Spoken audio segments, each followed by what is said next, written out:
just close my eyes, and when I play that, I see like a whole landscape of in front of me.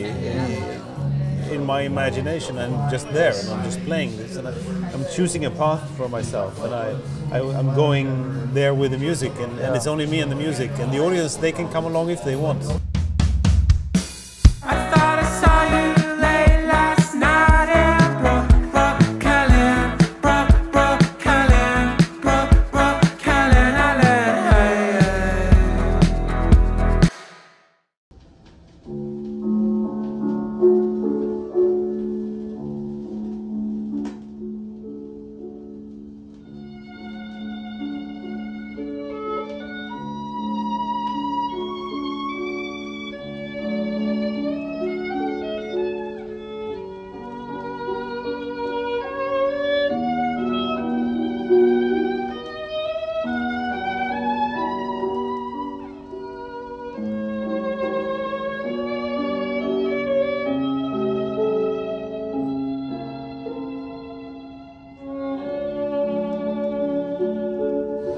I want to hear about your brother's record player. Yeah, it's. What's the story behind that? Actually, he just told me today, because I've never seen it before. But it's a very old record player. He has two record players, and one of them it's from the around late 40s, I think. And that one plays 78 records. Yeah. It's really goes very quickly. Yeah. And it's kind of a very intense sound and more with more energy. Yeah. And you can play records he played something from the 30s with this extremely beautiful sound. Normally when you hear 78 records on a record player that's not made for that, it sounds terrible. Yeah. But here it was the best sound, and it was even better than a modern record player in some ways. Something that has to that you experience when you hear a live instrument is that the sound can be almost physical. You can feel it. It's like it's very powerful. The vibrations of it. Yeah. Also, yeah. And when you hear a CD player or a digital version, it's much more distant. It's compressed. This is his equipment. It's he has to use different things to control it, different amplifiers. Just to play one record player, he needs like 3 amplifiers to control the sound of it. That's super nerdy. I love that. Yeah. I love the super You have to nerdy. see this, and we have to. I want you to sit in his chair, want to see it, yeah. and with this view over New York, and listen to these records from the 20s, for example. Also, it can sound completely fantastic. You know, it's difficult for us to come from the other side of the world almost, and then experience something like that here, because it's we don't know if that is the usual reaction or not.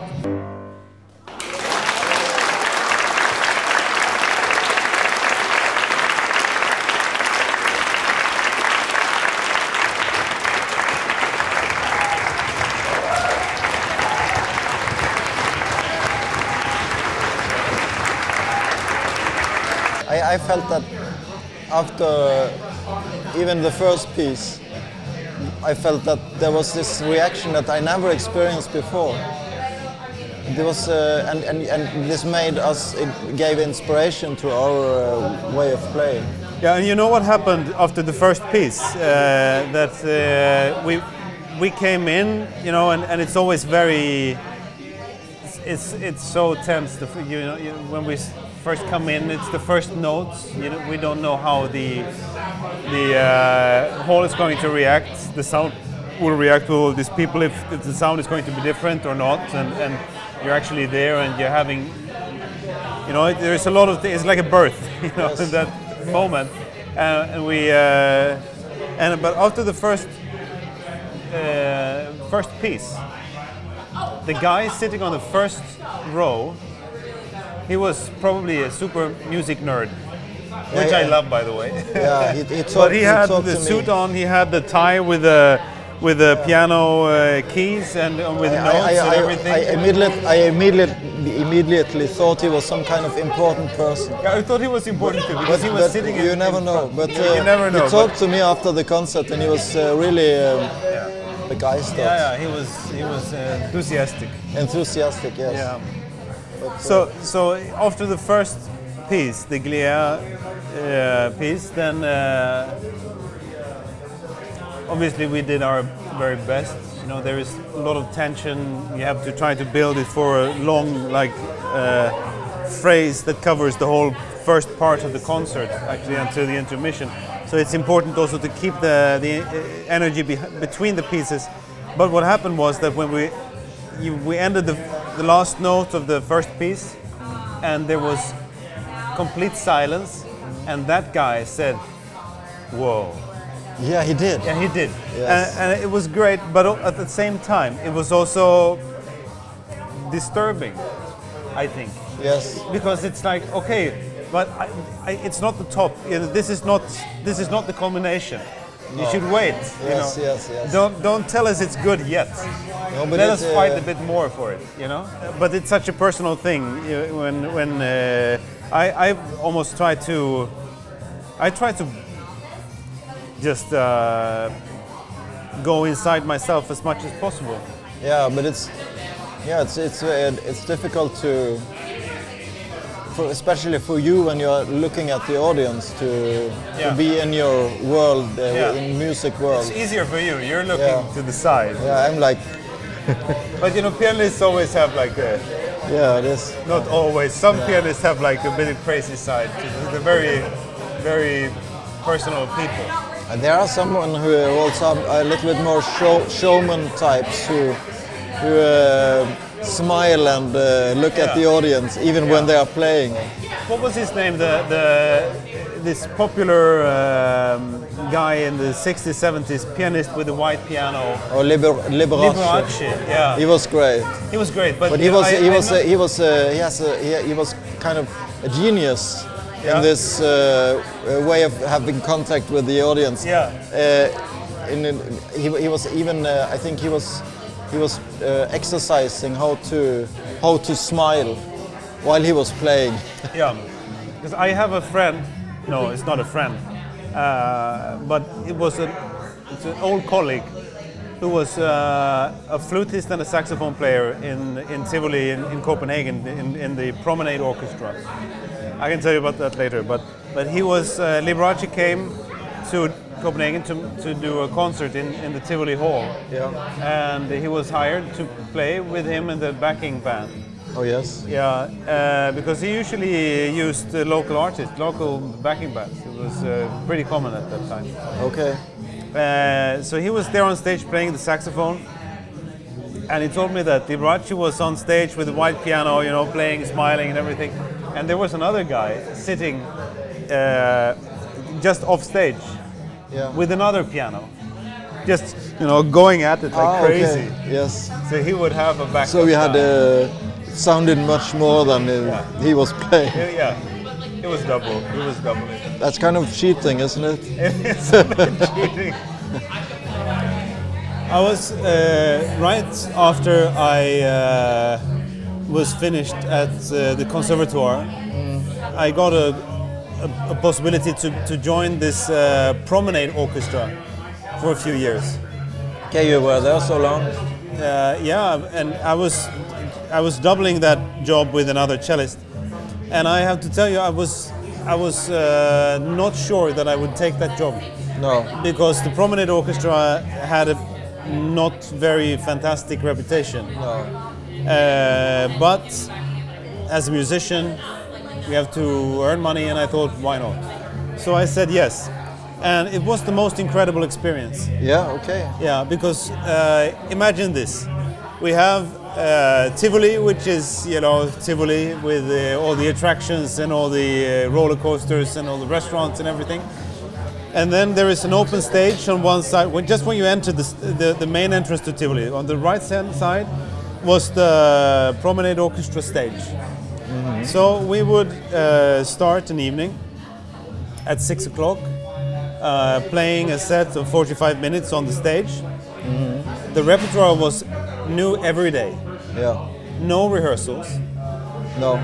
And there was, I think there was maybe 2,500 arrangements made for the orchestra. Okay. And they were chosen every day. Somebody said, well, let's do this, let's do that, let's do this. So you were almost sight reading then? It was not almost, it was every night, sight reading for So it's hours. very good exercise. It was extremely good exercise. Yeah. And also to know the repertoire and to know a lot of repertoire that was never played anywhere else but there. So 45 minutes there, then playing this horrible pantomime orchestra music that was, and then break, and then back to the stage, and we played. So every night was new music, and it was only one cello. Yeah. So if I didn't play, it was silent. And you know, the old guys, they would know the music, and they would like laugh at you. What are you doing? You know. Oh yeah. Okay. You should play. So they harassed you a little bit then. Yeah. And once they knew that I was like a young cellist wanting to do something, you know, with himself, and had ideas and cheers. Cheers. And now here we are. Here we are. Right. So Look you what did can something. happen. Yeah. So they would try to find some music with an exposed cello part. Ah, okay. They were planning it. Yeah, they were planning it. So Okay. once I came to the stage, and of course I didn't check the music out before, because you know we were all sitting having beers in the breaks. Okay, yeah. And so I opened up the music, and they said, okay, now let's do number 1347. I was like, okay, try to find the music. Up with And the then music. it's completely black with music, or Yeah, what? no, it started with the cello cadenza. Ah, okay. So it was. So it was kind of solo It performance. was solo. They were were all laughing because yeah. they knew it. So they was like, this number, pull it up, and then the conductor was just, and there you go, you know, solo, completely solo. But it was fine. It went well. Okay. So, but I was there. There was some problems in the orchestra as well. I mean, they played 6 nights a week. At that time it was 5. I think it was 5 hours. From 6 o'clock to 11 o'clock. And that's a lot. And all the time you had to. Every night from April to September. Okay, and then you have to play all the time. Read the music. All the time. In the summer it was sometimes too hot. In the outer seasons it was too cold. Yeah. It was like fingers were stiff, and audience was not there. No. But I learned more in that orchestra than I did in any orchestra, because it was just sight reading, you know, every night, and important sight reading, because if I didn't play, nobody would play. No cello part would be there. Yeah. I could have played the concert on Thursday by heart, but in the end I decided that I would like to have the music on stage. I didn't always look at it, but it was there. Yeah. And sometimes that's just a place to rest your eyes, you know. Yes, and it gives you. You can concentrate on making music and not on remembering thousands of notes. Music notes. Yeah. I had like a process a few years ago playing Bach, the Bach suites. In concerts, I played all of the 6 Bach suites in one concert, or in the same concert several times. Yeah. And that was like a process for me to learn myself. Of course, yes. And exactly regarding this, to play by heart and to where to look. Because to play these suites by heart is 36 movements, and it's the first concert I played some of them with repetitions and some of them without. And the concert was about 2 hours and 25 minutes or something like that. Yeah, it's a lot. It's a lot, yeah. And I was really bothered by looking at the audience because they started to react in different ways. And they were following the music, they were following the rhythms and the what happened, and they were enthusiastic, and some of them were like, you know, rocking their foot or, you know, moving their foot with the rhythm. Things like that can be very disturbing, but they don't think about it. Yeah, they didn't think, but they were you know, going with it, and that was great. But I was like, stop it! Don't be the conductor for me. You know, don't control me. So I decided next concert I will play no repetitions. So I will play everything straight through, and I will close my eyes, and I won't open them until the suite is over. Okay. Yeah. So I played one suite that would be without repetitions, maybe 15 minutes or a little bit less. And then opened my eyes and then prepared for the next one, and then continued like that for 2 hours. And it was. But it's not difficult for you to play with closed eyes.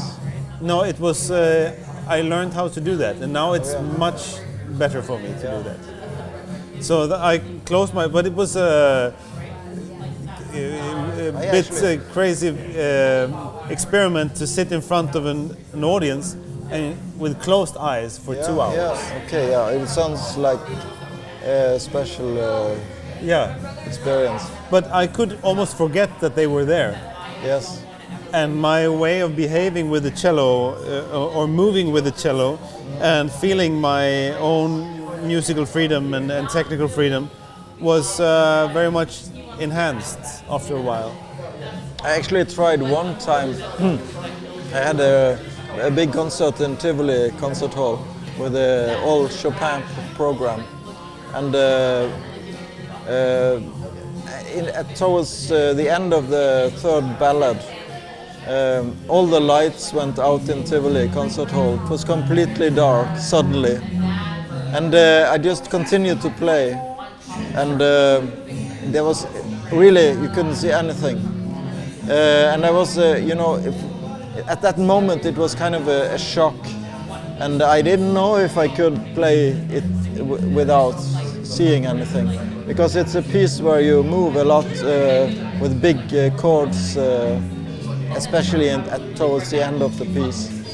But I managed to finish the piece, and then this was a very big success, because the audience, they were also sitting there in the dark, and they heard the music, and then I could just continue to play for, I don't know, maybe 2 minutes in the dark. We're going to do that next time. Yeah. You know that. Actually, people said that this should be every concert. You have to do this. Yeah. So we should plan. Where in the program is the perfect moment, without being too obvious, and then just have someone backstage just cut the main power. We can sabotage our own concert just to make a point. Yeah. I saw a concert once it was, I think, with Malmö Symphony Orchestra. Shostakovich Cello Concerto No. 1. Oh yes. And there is a moment in the first movement. The theme is pam pam pam pam tigadam tigadam pam pam tigadam tigadam pam pam, and then it continues like that for a long time, and it's pretty like machine music almost. It's very clear. It's very cool music. And there is a moment where there is a bass drum, and all the orchestra is silent, just for a moment. Yeah. And the bass drum says, "Bum, tagada, bum, dum, tagada." So it's very, very big sound. Yeah. And it's just the bass drum. The whole orchestra is silent, and then they continue again. And it should be really very strong. Yeah. And so it comes twice in the movement. In the beginning and in the end, there is a repetition of the same part, as I remember. and the first time it was just so strong. It sounded fantastic, you know. And then when it came back twice in the end, the first was boom, and it was even stronger. And the sound was almost unbelievably strong. I thought it sounded incredible. And then the last one was missing. Oh yeah. And it was because the biggest sound that he made, he went through the skin. Oh yeah, okay. So the sound wasn't the skin making the drum sound. It was the frame of the drum, which is like, you know, it's like this big, you know. Yes. And the frame was hitting the other frame like that. Pretty amazing. We had an adventure, I think, here. Yeah, we will never forget that. No. I mean, we rehearsed for months. Yes. We did rehearse for months for this. And then when we came here, it was a lot of adjusting. Yeah, I think I've never worked so hard for so many weeks. No. It's kind of, you get into a different dimension almost. Yeah. You just have to focus on that and nothing else. Yeah. And the time difference is one thing. There's so many things. Also for me, I've never been to the United States before, and everything, you know, is you don't know it, and at the same time you have to work like 12 hours a day or something and sleep very little. Yeah. I slept like 3 or 4 hours a night for over a week now. Yeah. To have this reaction from the audience, that's I think maybe one of my greatest experiences of my life, because we got surprised, and you can even see on the pictures from the concert that we are really happy at this event. That's sometimes when you have a concert, you don't know if you're playing well, or because you can't feel it from the audience so much. There is a physical tension that builds up during the weeks up to the event. That is somehow I find it always very interesting that it happens, because it's not controlled by me. It's somehow very physical. But for you, for example, this concert you have been kind of preparing for it like for 20 years or something. Yeah. So it's so important for you. Yeah. And you want so much to do as good as possible. And you want everything to be as perfect, as musical as possible. Yeah, you live it. It's like living inside this preparation non-stop, never leaving it. No. Never leaving it. Even in the night. No. That's why we are not sleeping so much. Because sometimes you start to think about the music also when you're sleeping. Yeah, you're cooking, or you're doing something else. You're with the children or whatever, and it's always there. Yeah. It never leaves you, and you start to think about some place on it, or something that you have to prepare, or something. It's always some part of it which adds to the tension. And the music is so demanding that it has to be like that if it's going to be possible to do your best. Yeah. And the ideal thing is that you can get so much into the music that it doesn't matter what happens, because you are exactly.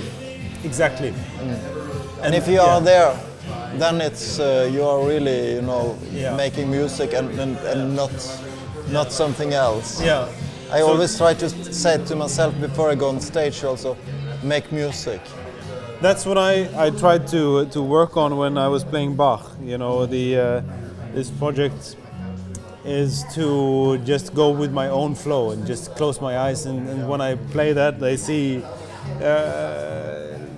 like a whole landscape of in front of me in my imagination. I'm just there, and I'm just playing this, and I'm choosing a path for myself, and I'm going there with the music, and it's only me and the music, and the audience, they can come along if they want. You know? It's what we do every day actually at home. Yeah.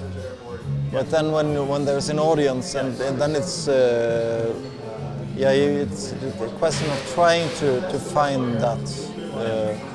So how will it feel to go back to Copenhagen now? It will be good. I mean, it's a good feeling when you have had this great experience, you know. And yeah, well, we had a goal, and we achieved the goal, and that feels great. Yes, yeah. But there is, I need to relax a little bit for a bit longer time. I want to go swim for a week. You're gonna swim? Yeah, exercise swim. Yeah, that's my dream, to do that, to just, you know, do something completely different, and not completely without stress, and yeah. But then I have to start working on the Grieg piano concerto, which is coming up in January. Oh, really? Yeah. Where are you doing that? It's in Copenhagen and Helsingør. Okay, with the amateur symphony. Oh yeah, of course, yeah. That's great. Yeah, it's going to be. I'm looking forward to that. I played it last time I played the Grieg piano concerto was in Siberia, before the world changed, before the corona and before the war, and it was a completely different world. Yeah. The people were so nice and welcoming and warm and smiling, and to meet these people in this extremely cold area. It was like when we arrived, it was minus 27 degrees Celsius. And there came 3 people to meet us at the airport at 3 in the morning, all of them smiling. Yeah. I mean, it was, and to meet the orchestra and this also very positive atmosphere. It was also very surprising. Russia is a very interesting country. But it's very it's very different because it's so big and people are so different. Very different. In Siberia, they are really open to foreigners, and I've been to some countries in the world that very few people come to. I've been 15 times to Greenland. Oh yeah, so many. Yeah. I was twice. I was on tour with a singer and a pianist there, and we had a helicopter, and we were touring from village to village, playing concerts for in the church. It's a pity that we didn't get this helicopter tour in the New York, but next time maybe. Next time, yeah. But it was very, very special to come and play for these Greenlandic people, that doesn't have a road. They don't have roads between the villages, you know. No. They have only the water that you can have. If you have a fishing boat, you can take that, or you have to use the helicopter. They have a heliport, and that's it. There are no roads, and you have to stay. If you don't have much money, you have to stay there. You can use a dog and a sledge. And the dogs are.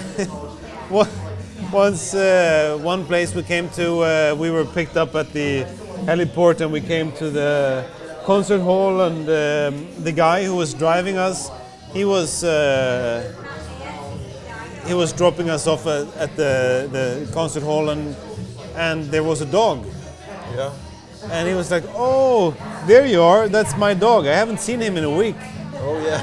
He just ran off, and they it doesn't matter. Incredibly, because they can survive in like minus 70. Yeah, the dogs are always outside. It can get down to minus 70. 70, 40. I think. Yeah. No, it's really.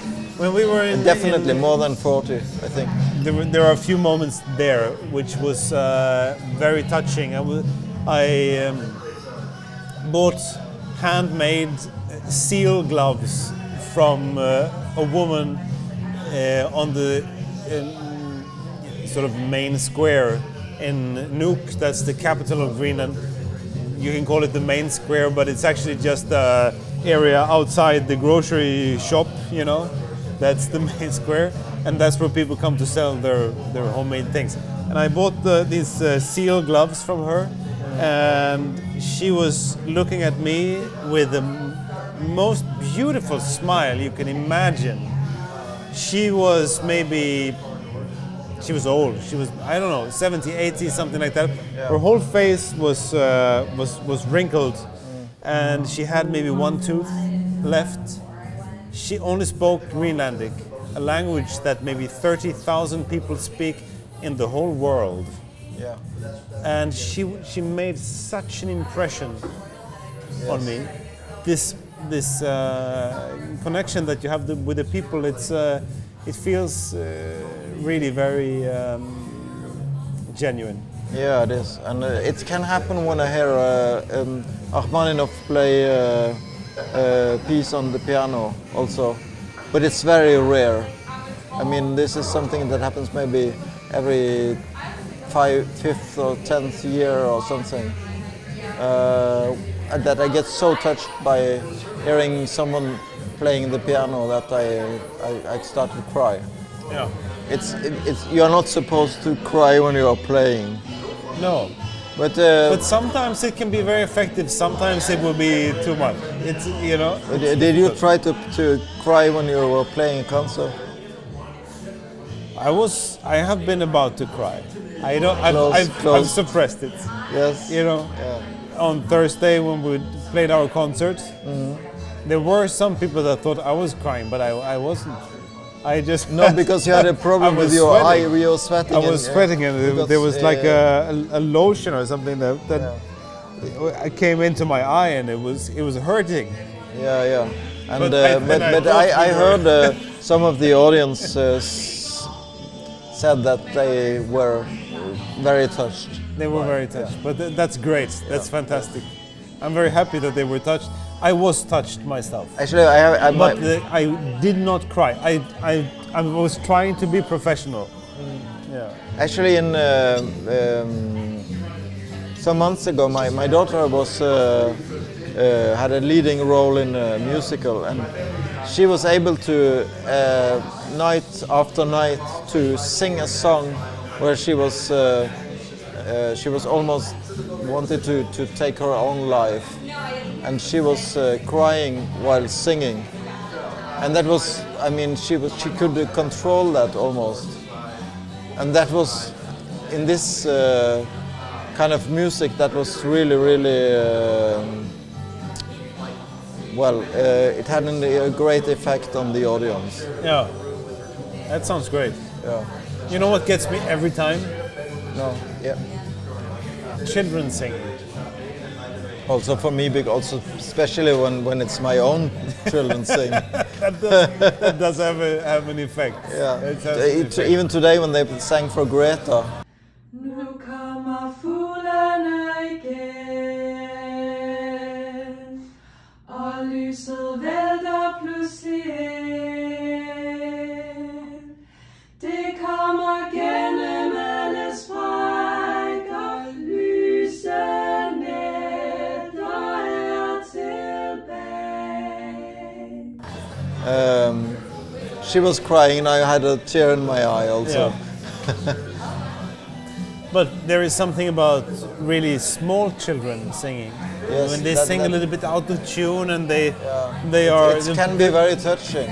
Extremely touching. But for us musicians, it's that they sing out of tune, that can also be. It's great. It's fantastic. Yeah, you like it. It's children. We are so brainwashed to everything has to be perfect. Yeah, that's part of it. But I think that children, if you have small children, they express themselves while crying and laughing and sleeping. eating, and everything they do is expression. Yes. Everything is pure expression. They look at you, they change their mimic, they change their face, and they change their communication. Everything is 100% pure expression, and they are not able to express anything which they don't absolutely genuinely feel, and that is the most beautiful thing that you can imagine. And that for me comes to absolute maximum when they're singing. Yeah. Because small children that are singing, they're following their own way, they're following their expression, and it's so pure, it's so beautiful. It's the most beautiful thing I can ever imagine. And it makes me cry every time. Oh yeah? Yeah. My guy, my guru, you know, Johannes Goitsky, who taught me a lot about this. I asked him once, what is the perfect technique on our instrument? What is the perfect, you know, musical experience that we can have? What is our goal somehow? You know, what is the perfect technique? That was the end. That was the question. And he said, not what you would expect, that you have to play fast, technically, every note in tune. That's actually very interesting. Yeah, and you know what he said? Oh, yeah. The perfect technique is when your feeling for the music comes through your instrument without any problem or any anything in the way. Yeah. When there is a purity, there is a pure way from your feeling inside. It's direct. It's direct through your instrument to the audience. When you achieve that, that is perfect technique. Yes. So it's about the expression and not the moving of fingers. Yes. Anybody can move the fingers. Yeah. And it's also there's a lot of people, musicians who can play really, really well. But Rubinstein once, the pianist, once said, there are so many great young musicians. They play so fantastically, but when will they start to make music? Yeah. There is an orchestra in Denmark called Underholdningsorkester, Denmark's Underholdningsorkester, and it used to be part of the Danish radio, but they were all collectively fired at the same time, and they were making a lot of fuss about this, and succeeded in the end to become a self-employed orchestra, which is a very nice, successful story. But in this process, there were some like PR stunts. And there is the guy that made a name for himself. It's called Chili Klaus. You know Chili Klaus? Yeah, I know him. Yeah. We did like a stunt with him. Yeah. And I was playing in the orchestra, Oh. and the whole Pity you, I think, because they called me and they said, "Will you come and do this thing with us? We're going to eat chili." You actually tried to eat one of those. Eat one of the world's strongest chilies. So what we did is everybody was equipped with one chili each. Yeah. And we played the violin introduction. Yeah. There was the short moment. Everybody took their chili out and ate it and played on. Yes. And during this 3 minutes or whatever, 2.5 minutes, people were, you know, starting to get the physical reaction of this incredibly strong chili. It was physically painful. I had to use all my energy to control my playing, I could hear that it was still working, but I couldn't feel it. It was because my nose were running, my eyes were running, and I couldn't feel my tongue.